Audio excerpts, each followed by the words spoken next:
Shalom, salam sejahtera untuk kita semua. Renungan hari ini berjudul Tidak Malu akan Injil. Rasul Paulus dengan penuh keyakinan berkata, dan ditulis di Roma pasal 1 ayat 16, "Aku tidak malu terhadap Injil, karena Injil adalah kekuatan Allah yang menyelamatkan setiap orang yang percaya."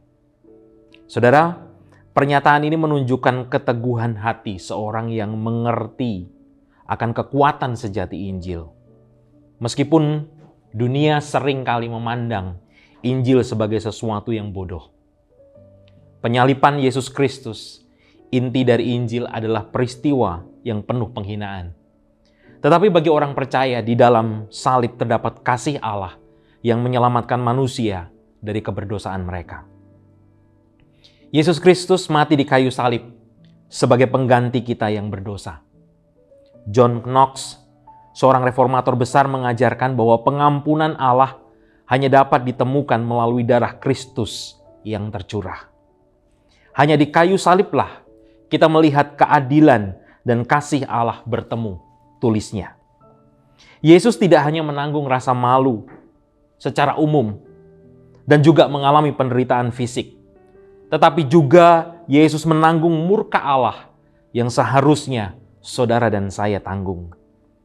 Kisah seorang mantan tahanan di Skotlandia yang menemukan pengampunan dalam Injil saat membaca kisah salib di Perjanjian Baru menunjukkan bagaimana kuasa salib Kristus tetap hidup untuk menyelamatkan yang terhilang. Namun, dunia sering mengejek Injil. Mereka memandang kisah penyaliban sebagai sesuatu yang kuno, bahkan tidak relevan dengan dunia masa sekarang.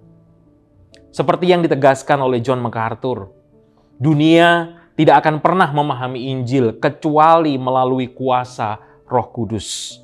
Namun tugas kita bukan untuk membuat dunia menyukai Injil, tetapi untuk memberitakannya dengan setia. Di tengah tantangan dunia saat ini, kita dipanggil untuk tetap teguh. Dalam pekerjaan ataupun di lingkungan mungkin kita merasa canggung berbicara tentang Kristus. Tetapi janganlah kita malu.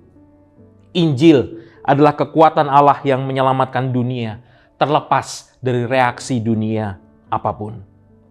Dalam kehidupan sehari-hari, keberanian untuk tidak malu terhadap Injil harus dimulai dari keluarga kita. Jadikan rumah tempat di mana firman Tuhan dipelajari dan juga dihidupi.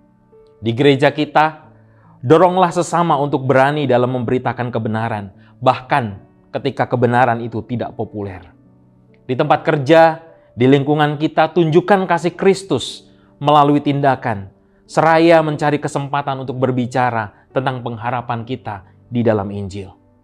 Saudaraku, salib mungkin tampak memalukan bagi dunia, tetapi bagi kita yang diselamatkan, itu adalah bukti kasih Allah yang besar. Jangan pernah malu akan Injil. Kebangkitan Kristus adalah penegasan bahwa dosa, maut, dan rasa malu telah dikalahkan. Hidupkanlah Injil dengan setia, sehingga melalui kita, orang lain dapat melihat betapa mulianya kuasa Allah yang menyelamatkan itu. Amin. Tuhan memberkati.